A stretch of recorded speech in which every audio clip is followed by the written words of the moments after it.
ត្បូងស៊ីត្រិនត្បូងស៊ីត្រិនគឺជាប្រភេទត្បូងក្នុងគ្រួសារខ្វតមានន័យថាគ្រីស្តាល់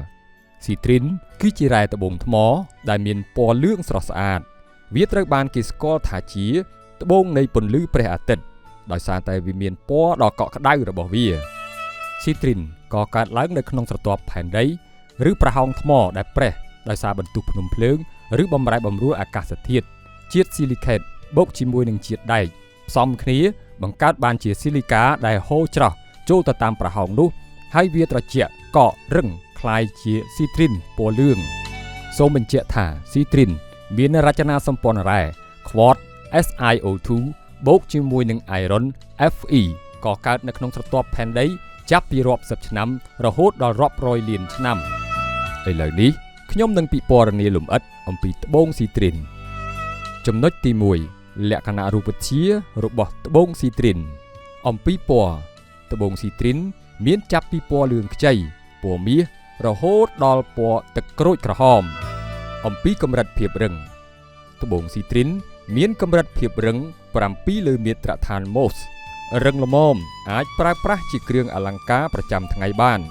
បើយើងនិយាយឲ្យសាមញ្ញត្បូងស៊ីត្រិនមានកម្រិតភាពរឹង7ចុច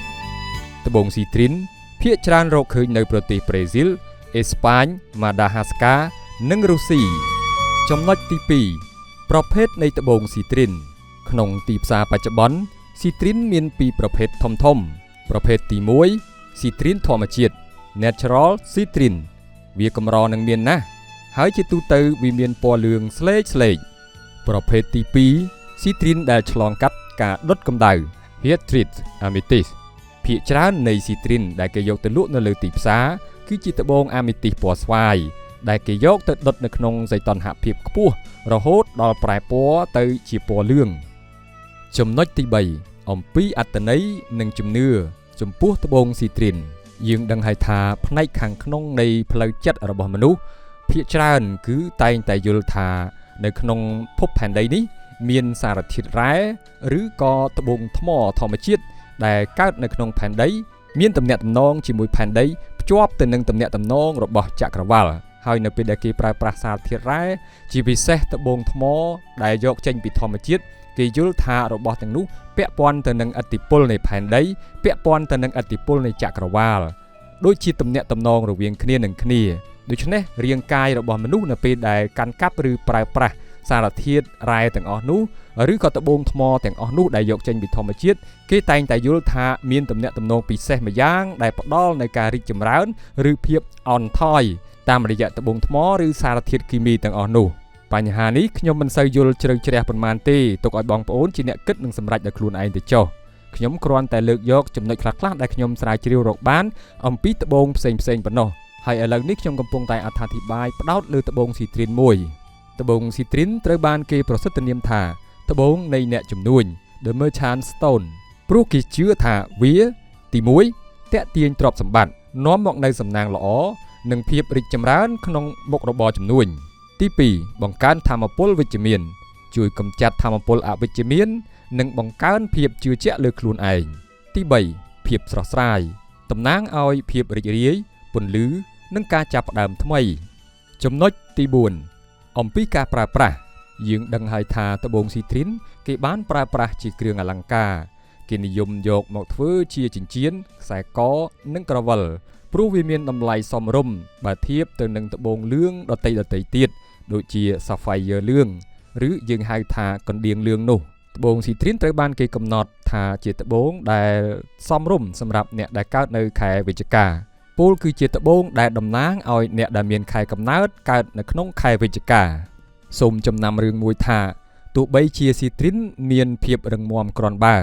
ប៉ុន្តែអ្នកគួរជៀសវាងការដាក់វាឲ្យត្រូវកម្ដៅថ្ងៃរយៈពេលយូរព្រោះវាអាចធ្វើឲ្យវាប្រែទៅជាពណ៌ស្លេកបានមានគំនិតមួយគួរឲ្យចាប់អារម្មណ៍ថាបច្ចុប្បន្ននេះប្រសិនបើយើងចង់ស្វែងរកត្បូងស៊ីត្រិនធម្មជាតិពិតប្រាកដគឺវាពិបាកបន្តិចហើយព្រោះនៅលើទីផ្សារបច្ចុប្បន្ននេះប្រហែល